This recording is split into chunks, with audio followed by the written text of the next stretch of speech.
Assalamualaikum warahmatullahi wabarakatuh. Perkenalkan, nama saya Muhammad Maulana Ali Roziki dengan NIM A1A022112. Jurusan Ilmu Ekonomi Studi Pembangunan, Universitas Mataram, kelas C semester 1. Baik, di sini saya akan membahas makalah saya tentang pemilu di Indonesia. Yang pertama, pengertian pemilu dan pilkada.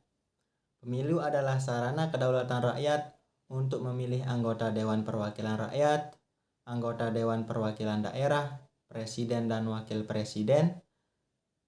Untuk memilih anggota Dewan Perwakilan Daerah yang dilakukan secara langsung, umum, bebas, jujur, dan adil di dalam Negara Kesatuan Republik Indonesia berdasarkan Pancasila dan Undang-Undang Dasar Negara Republik Indonesia. Sedangkan pilkada pada dasarnya sama dengan pilpres. Keduanya diselenggarakan untuk memilih pemimpin secara langsung. Pilkada dilakukan untuk memilih kepala daerah. Pilkada dilakukan pada lingkup tertentu. Baik, selanjutnya adalah sejarah pemilu di Indonesia. Yang pertama, pemilu pada tahun 1955. Pemilu pada tahun 1955 dilaksanakan pada masa demokrasi parlementer pada Kabinet Burhanuddin Harahap. Pemungutan suara dilakukan 2 kali, yaitu memilih anggota DPR pada tanggal 29 September 1955 dan untuk memilih anggota konstitusi pada tanggal 15 Desember 1955. Yang kedua, pemilu kedua pada tahun 1977 sampai 1997 atau masa Orde Baru. Pemilu pada masa Orde Baru ini sistemnya sama, yaitu menganut sistem perwakilan berimbang atau proporsional, dan peserta pemilu yaitu Partai Persatuan Pembangunan (PPP), Golongan Karya, dan Partai Demokrasi Indonesia. Yang ketiga, pemilu 1999 sampai 2009 atau masa Orde Reformasi.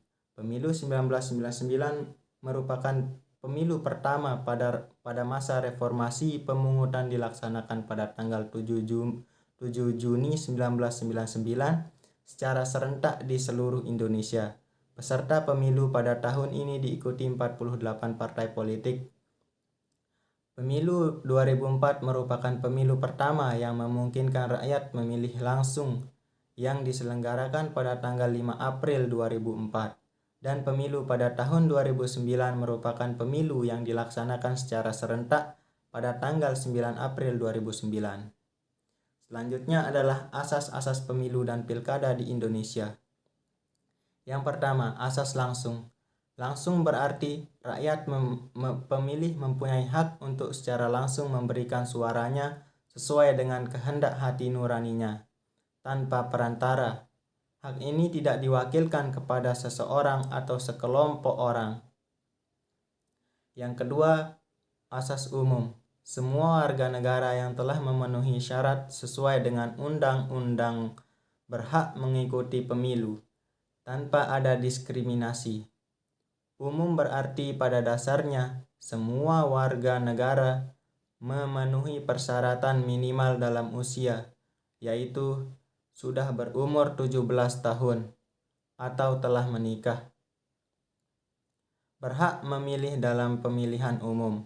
Warga negara yang sudah berumur 21 tahun berhak dipilih. Yang ketiga adalah asas bebas.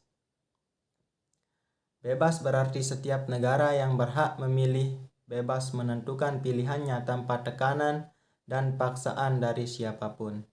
Di dalam melaksanakan haknya, setiap warga negara dijamin keamanannya. Yang keempat adalah asas rahasia. Rahasia berarti dalam memberikan suaranya, pemilih dijamin bahwa pilihannya tidak akan diketahui oleh pihak manapun dengan jalan apapun. Yang kelima adalah jujur. Jujur berarti dalam menyelenggarakan pemilihan umum, penyelenggaraan atau pelaksanaan, pemerintah, partai politik, peserta pemilu, pengawas dan pemantau pemilu, termasuk pemilih, serta semua pihak yang terlibat secara tidak langsung, harus bersikap dan bertindak jujur sesuai dengan peraturan perundangan yang berlaku. Dan yang keenam adalah asas adil. Adil berarti dalam penyelenggaraan pemilu, setiap pemilih dan partai politik peserta pemilu mendapat perlakuan yang sama, serta bebas dari kecurangan pihak manapun. Selanjutnya adalah penyelenggaraan pemilu dan pilkada di Indonesia. Tujuan diselenggarakannya pemilu dan pilkada di Indonesia adalah sama-sama untuk mewujudkan demokrasi. Penyelenggaraan pemilu meliputi beberapa kegiatan, yaitu pendaftaran pemilih, pendaftaran peserta pemilu, penetapan peserta pemilu, kampanye peserta pemilu, serta pemungutan dan penghitungan suara. Seperti yang kita lihat sekarang, sudah banyak bakal calon presiden yang sudah mulai mencari atau menampakkan dirinya di kalangan masyarakat. Salah satunya adalah Bapak Ganjar.